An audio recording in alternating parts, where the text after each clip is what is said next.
روزہ صبر سکھاتا ہے. آپ جانتے ہیں صبر کو اللہ نے کتنا مقام دیا ہے.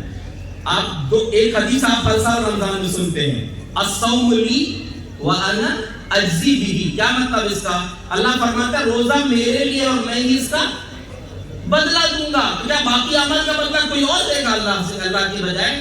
باقی اعمال کا بدلہ بھی اللہ ہی دے گا, لیکن روزے کا بدلہ اللہ نے فرمایا کہ میں ہی دوں گا. مطلب اس حدیث میں اور اس سے پہلے الفاظ یہ ہے کہ ہر عمل کا بدلہ 10 سے لے کر 700 گنا تک, اور کسی کو اس سے بھی زیادہ بھی ملتا ہے, لیکن روزے کا بدلہ میں ہی دوں گا, جتنا چاہوں گا اتنا دوں گا.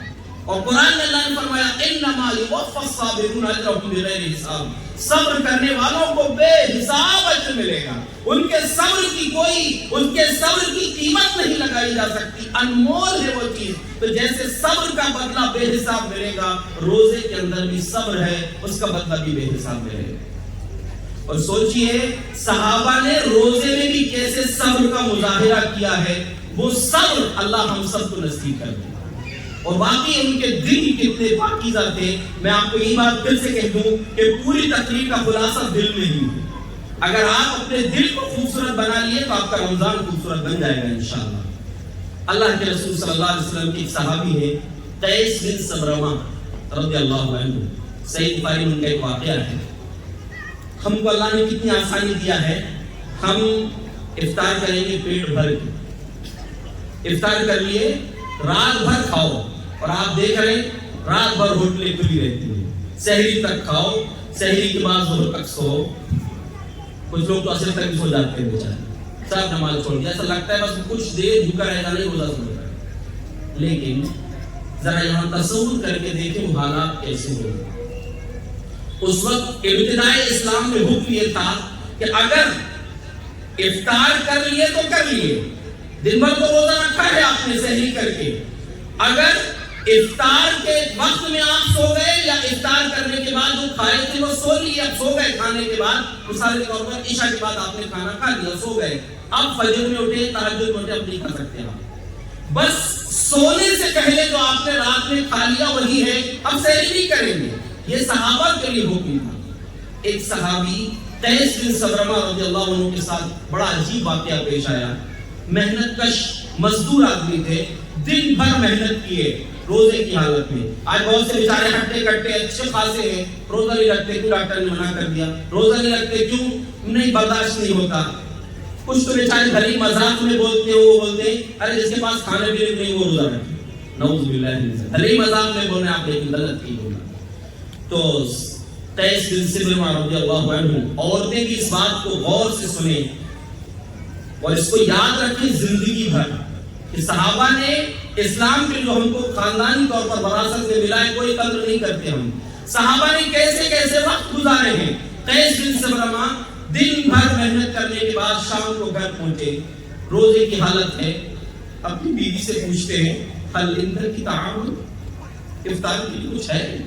اپنی بیوی سے پوچھا حل اندر کی تعاون, کیا میرے روزے کے افطار کرنے کے لیے کچھ ہے تمہارے پاس؟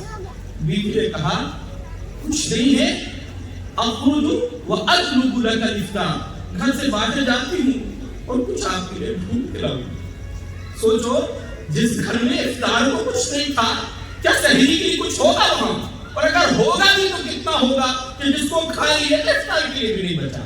اور قربان جائیے اس بیوی پر جس گھر میں کھانے کو کچھ نہیں. وہ بیوی نے یہ نہیں بولا کہ گھر میں تو کچھ نہیں, تم کو معلوم ہے, اور مجھ سے آ کر پوچھ رہے ہو کہ گھر میں کچھ کھانے کو نہیں. بیوی نے اپنے شوہر کی افطاری کے لیے کہا کہ دیکھتی ہوں کچھ تلاش کر کے لاؤں گی. ایک عورت کو, ایک بیوی کو جو حقیقت میں مسلمان بیوی ہو, یا ایک بیوی کی جو شوہر بیوی کی محبت ہوتی ہے, اس کے اندر یہ چیز ہوتی ہے.